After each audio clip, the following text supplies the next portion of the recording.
Welcome to the Essentially You podcast. Daniel, how are you doing today? I'm going to give you another one. You ready? I did a podcast once and the lady said, I'm so fantastic. It's frightening. I love it. Fantastic. It's 11 p.m. your time. It is 2 p.m. my time, actually 3 p.m. my time. And we are talking about creating abundance, which I'd love to believe we all are looking for that. We're looking for joy. We're looking for abundance. We really gut check what matters most in this world. I think that's the name of the game for many of us. And some of us, unfortunately, aren't experiencing that. So let's let the people know some of the things that are going to get us to more of that abundance today. Mm-hmm. And Daniel, what was what was that defining moment for you? What did you wake up? Were you born feeling that abundance, or was there? I was not. No, I was not. I think I got successful really, really young. So I had my first success really young. I made my first million when I was 19 years old. Promptly lost everything because 19-year-olds shouldn't have that much money with that experience as you do. I will say something that may sound a little bit cliched, but actually there have been key points where my definition of abundance has moved into a new level of experience. One was my son being born. Another one was when I realized that I didn't have to work as much in my business and I had loads of time. I was like, oh, I've got time. This is absolutely lovely. When I had experience when a few friends around me were having really challenging health issues, and I realized I don't really have any health issues. So there's been accumulation of these little points in time that have come together that have given me a very visceral, full body experience of what abundance really is. And that for most of us, we're so out of attunement with the existence of these pockets of living abundance experience that we experience in our lives every day, that we end up not seeing them, being attached to the lack of them, and then not having any abundance at all. I love that not just not being attuned. Can I just a real personal question? How old is your son? Ethan is going to be 20 months next week, Monday. He's going to be 20 months old. My son Kingston is going to be 20 months in a couple days. Get out of town. I'm serious. Fabulous. They're right there. They're right there. They're Sagittariuses. Oh my God, of course. He's a Saggy too. Yeah. So cute. I love it. I love it. Love the name. Yeah. I mean, whoa, just abundance tenfold there. So congratulations. Yeah. Well, thank you for sharing. Kind of like there's been an up leveling, of like attuning into that abundance.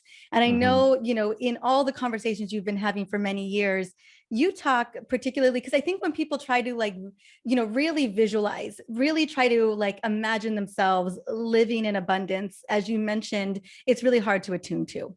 It can feel so big and nebulous. It's kind of hard to wrap your hands around, especially if you hadn't grown up with abundance or hadn't been taught about abundance. You were just like crabs in a bucket. You're just trying to, crawl to the top, trying to survive in your circumstance. And I know for a lot of people, it just feels like that.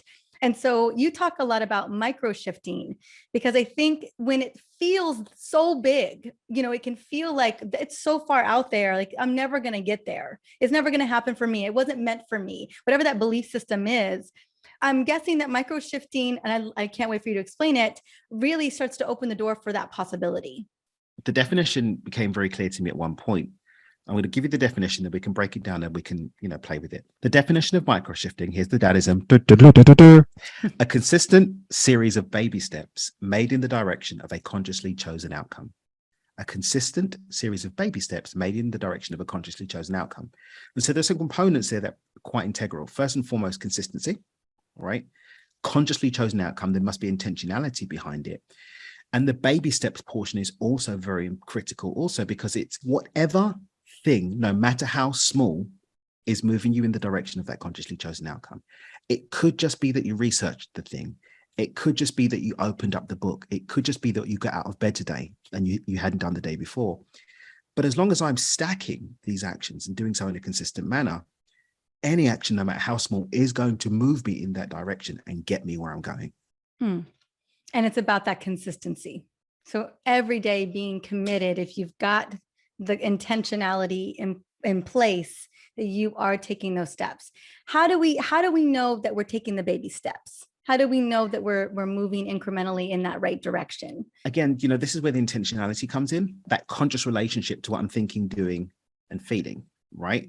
So if I've got clarity on what my goal is, I can simply ask myself, is this conversation, is this purchase, is this book, is this podcast, is this whatever, is it moving me towards my goal or away from it? It doesn't have to be any more complicated than that. Is there a movement, a verifiable movement in the direction of my goal? And if not, then it's probably moving me away, because the time and energy that's being extended on this thing is not moving me forwards, then it's moving me in another direction. So I can just keep tuning in and asking, okay, this conversation that I'm having right now, is it moving me towards my goal? Yes or no?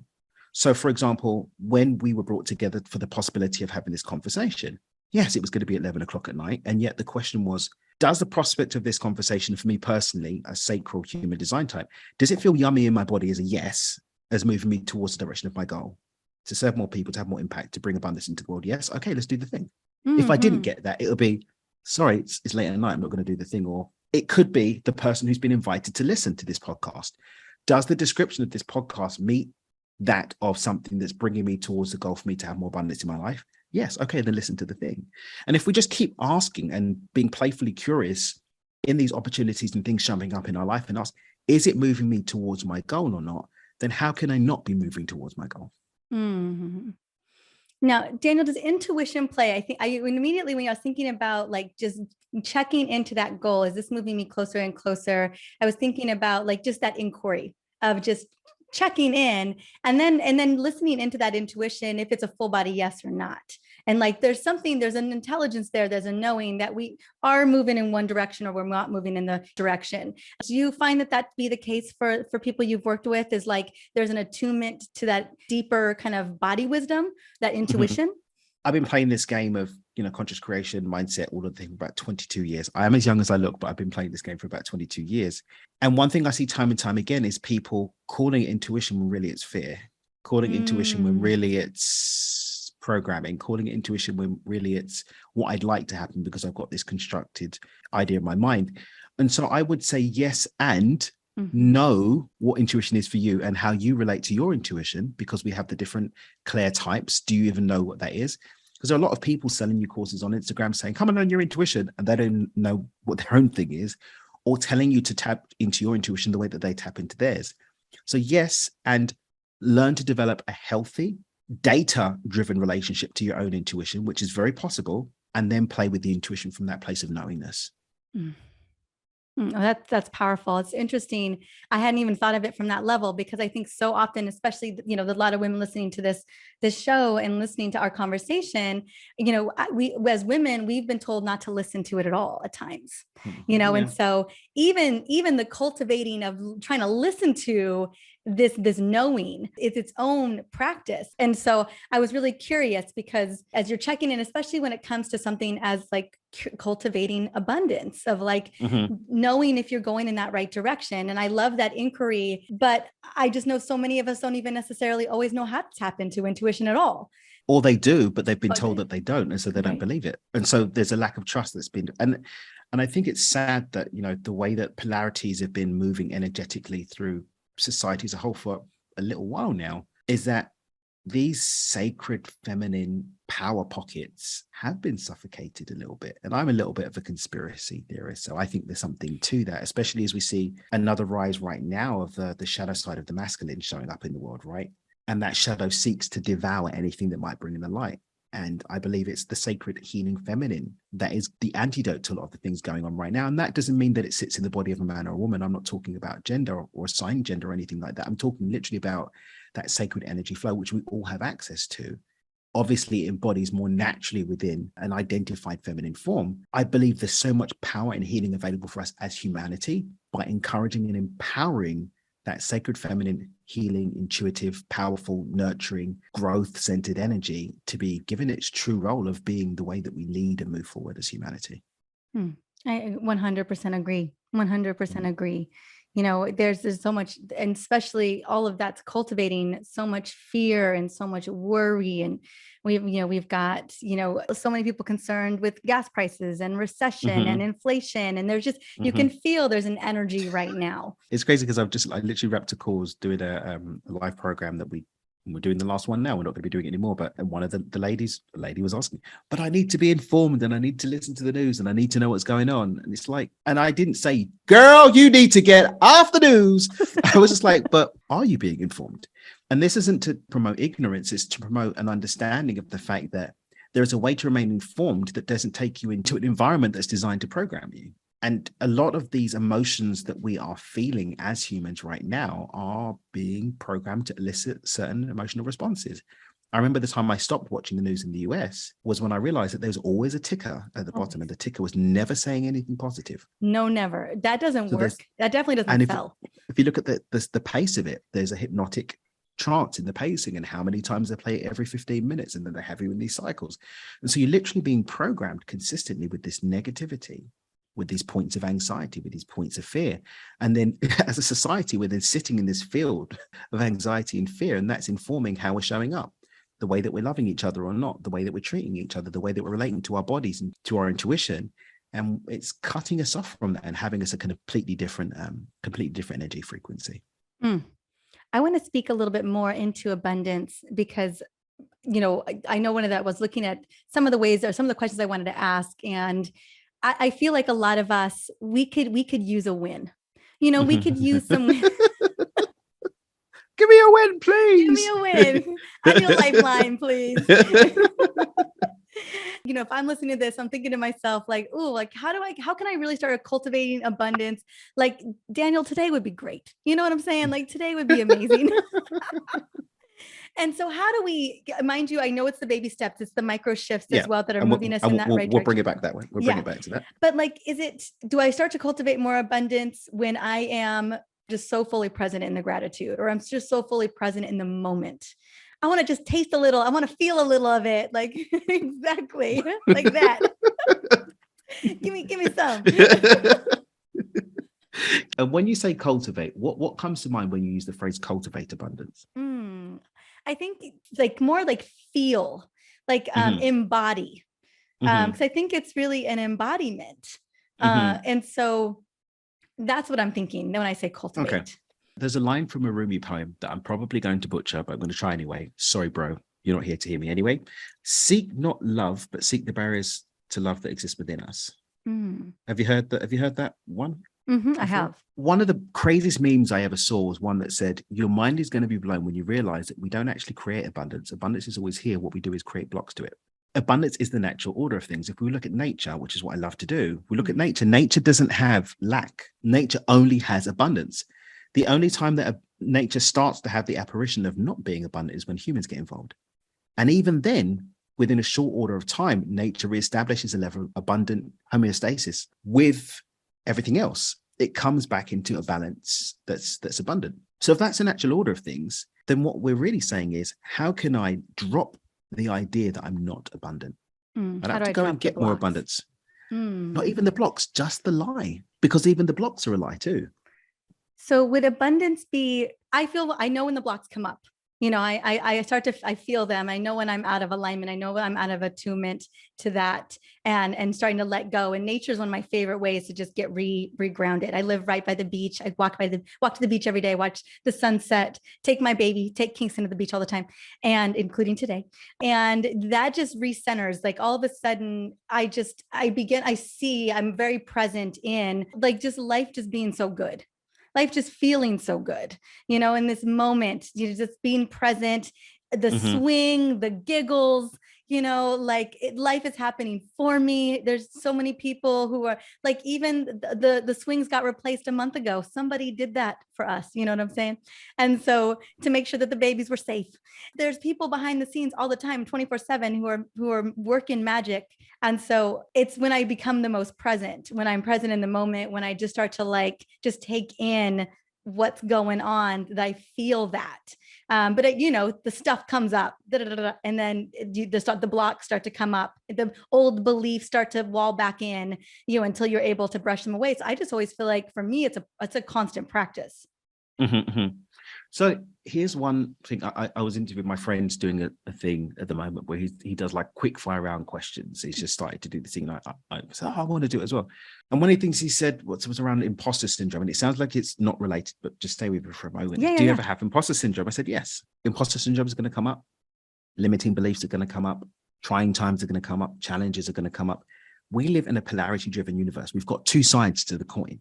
There's never going to be anyone that feels abundant all the time, just as there's never going to be anyone that's going to be in lack all the time. We're going to flow between the two. The game, I feel, is seeing it for the game that it is and not allowing myself to be emotionally caught in the flow of those things. When I can start to recognize that, oh, my mind's playing the game right now of me not being abundant. How cute. Let me watch it do the thing. The second that I'm present enough to watch that, I'm no longer in the flow of the thing emotionally. And therefore, whatever is coming up no longer has any power over me. Because one of the things, and I love you referred back to being present, is that in the present moment, there are no stories, there are no beliefs, there are no ideas, there's nothing limiting or even expansive. It just is. And so the more that I can cultivate consciously bringing myself back to an awareness of what it feels like to be present, the more available I am to the truth that I am abundance and to the illusion that these stories popping up actually have any power over me beyond that which I give them power over. And so talking about people that want to have that lick thing of abundance right now, whenever you start to find yourself thinking or feeling anything other than abundance, literally stop and ask yourself, even what part of my body is feeling this right now? Oh, what color is this? Whose voice is that in my head? The second that I step into inquiry, I become the observer of the things. Eckhart Tolle in The Power of Now talks about becoming the watcher, because I can't be the subject on the object at the same time. And the second that I become the one watching, I step out of the game and I'm no longer subject to what's going on. And if I'm not subject to what's going on in the game, I'm in the natural state that sits beyond the game, which is abundance. You know, easier said than done, Daniel. Easier said than done.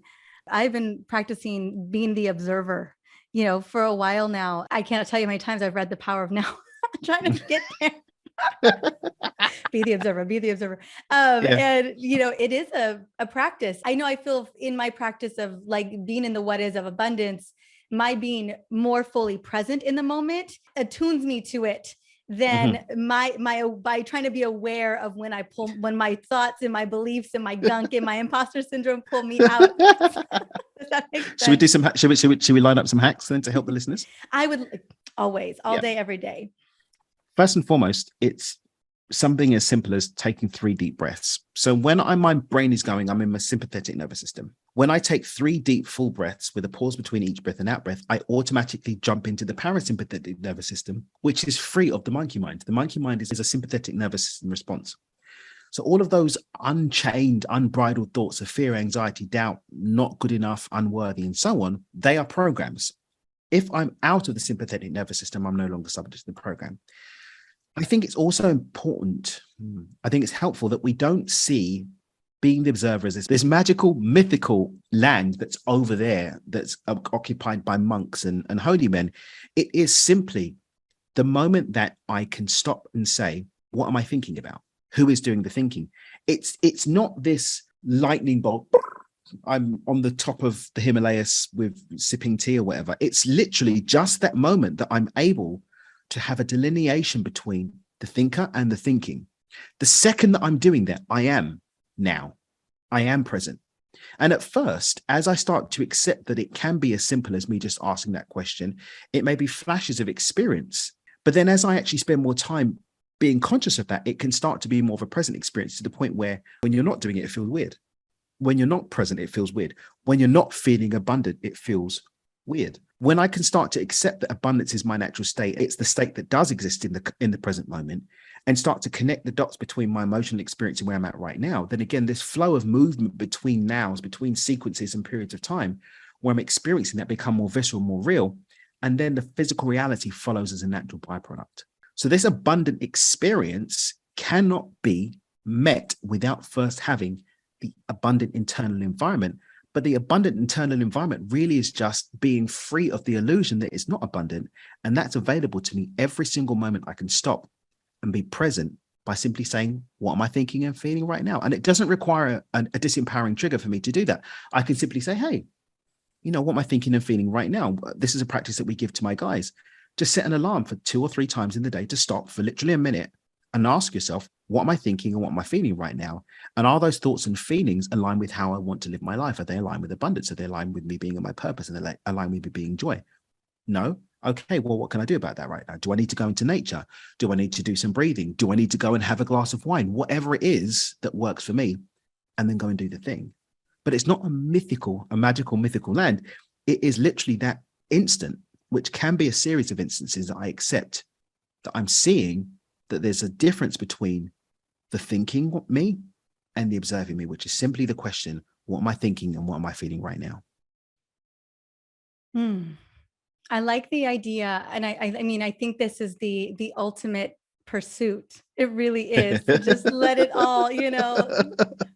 Let it all go and not be caught up in the rat race of the negative beliefs and the social constructs and the micro traumas that are triggering us up, being in the sympathetic and just being, I call it the stress response system, just being in that survival mode. Like I spent so much of my life in it. And it took a lot of health issues to finally like, you know what, this isn't really serving me.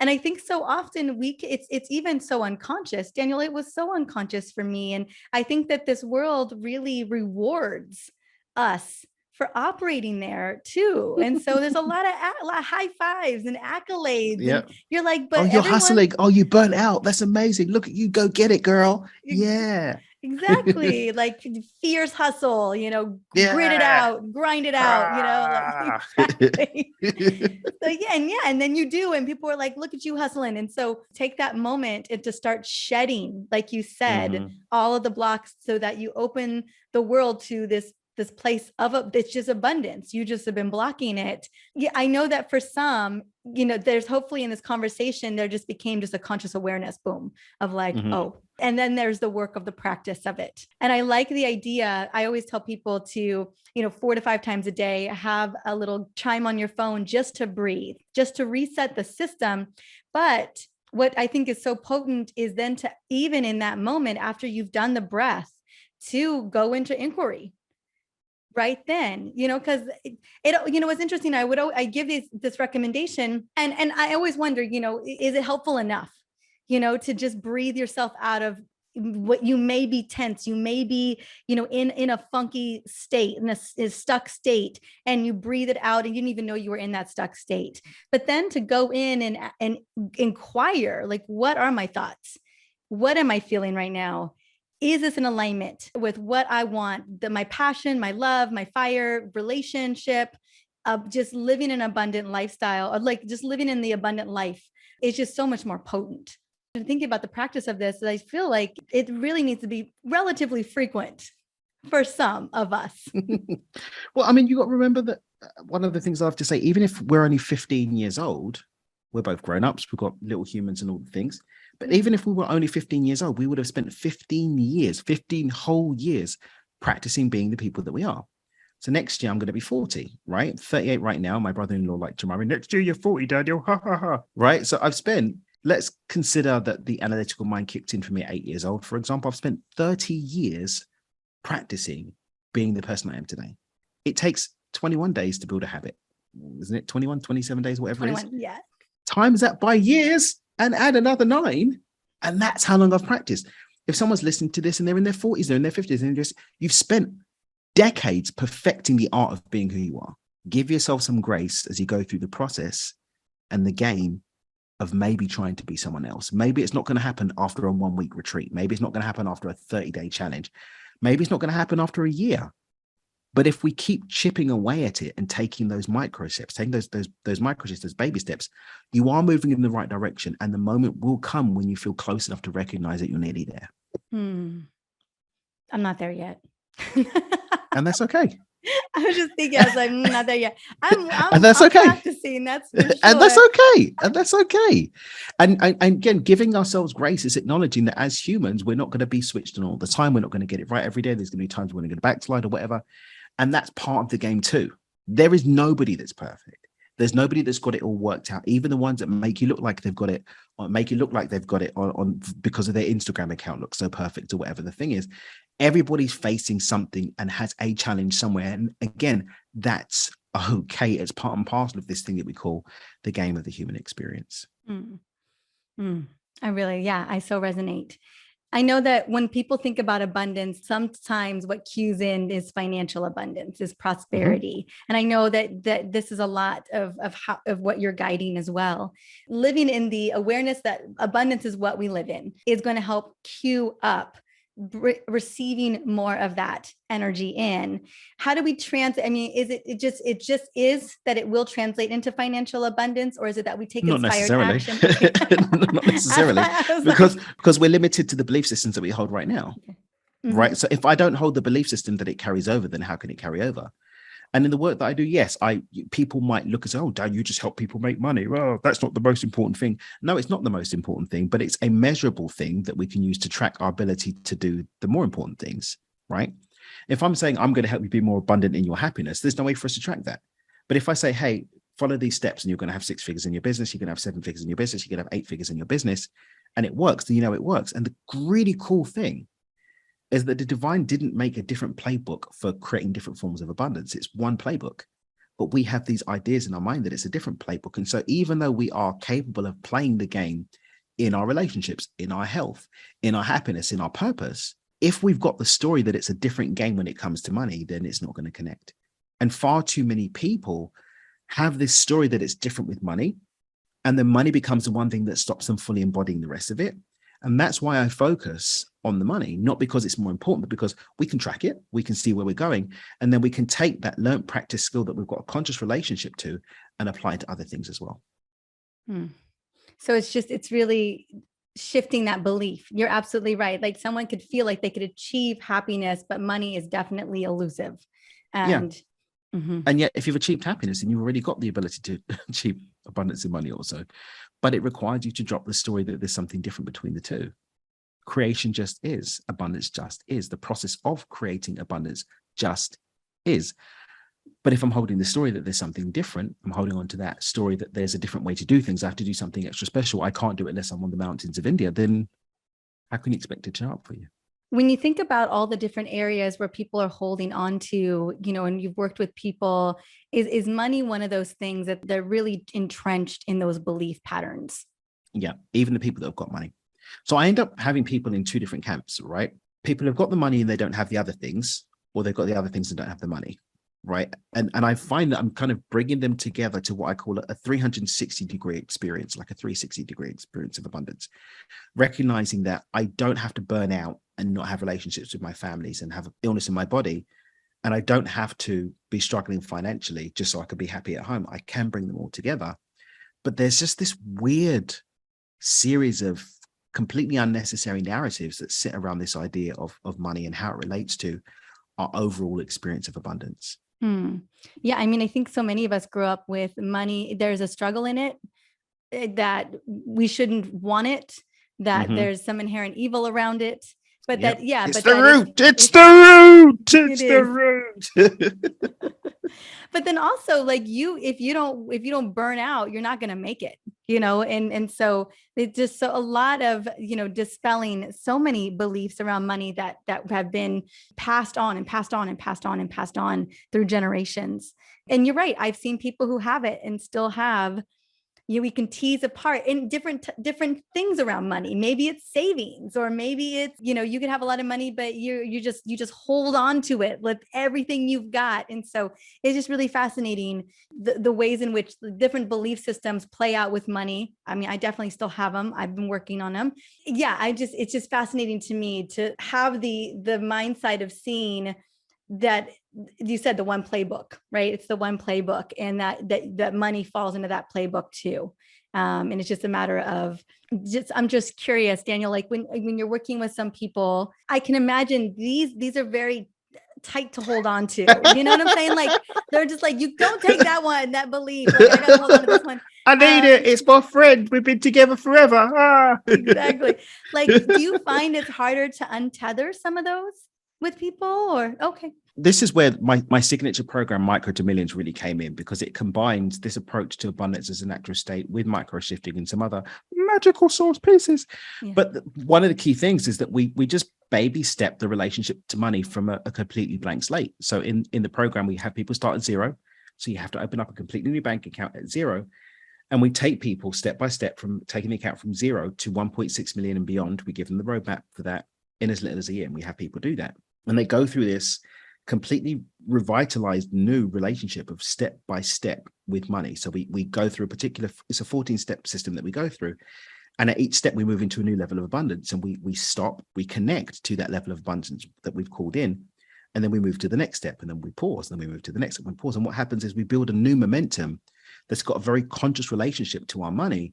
And by following that roadmap, then we get to the end of it, realize, oh, hang on a minute. Some people say, oh, I don't even want to be a millionaire. I'm quite happy here. I've paid off my debts, or I've done this or whatever. Or I had even this one lady that, she got to like 20,000, and she's like, I don't even think it was that much that she even got to. She's like, you know what? I actually love my life. And she developed this really conscious, clear, beautiful relationship with the life that she had. She bought this little boat. She was up in Canada by Victoria Island. It cost her next to nothing to moor her little boat. And she loved to paint. And she was like painting houses and really loved her job of painting houses. She was painting houses. She had a little boat and she was full of joy. I found out recently she just sold her boat and she's off now on another adventure. And she's just doing it because that's what she wants to do. And then I've had people that have got to millions with, a year or two, whatever. And I've got one woman who's in my program. She's very committed to be a billionaire. And she's really enjoying the process and having fun playing this game.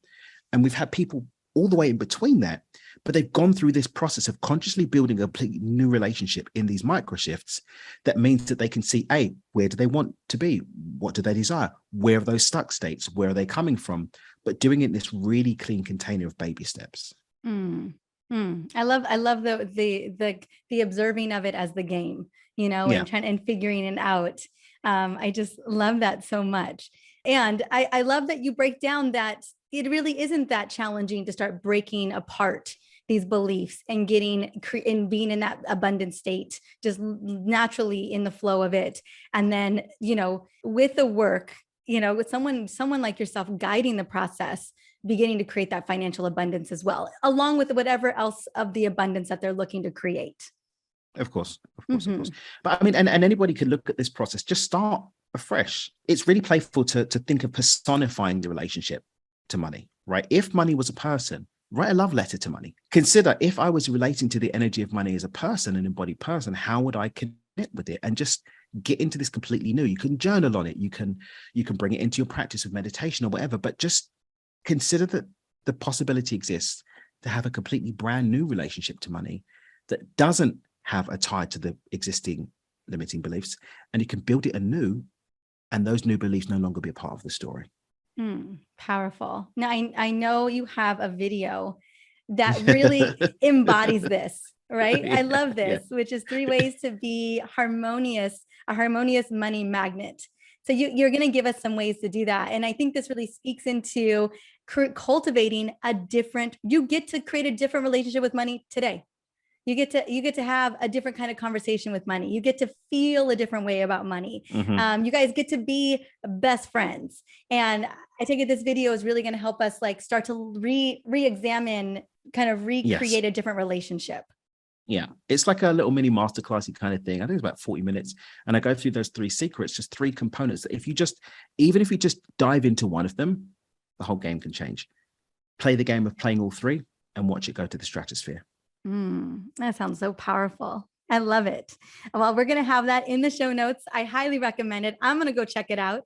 I was super excited to see the video because it sounds sexy. And I love the idea because, 3 things feel pretty easy to implement. But the fact that you said, even just take one of these and start them, just that one micro shift, start to move you in the right direction. Look at you quoting the Danism, you cheeky minx.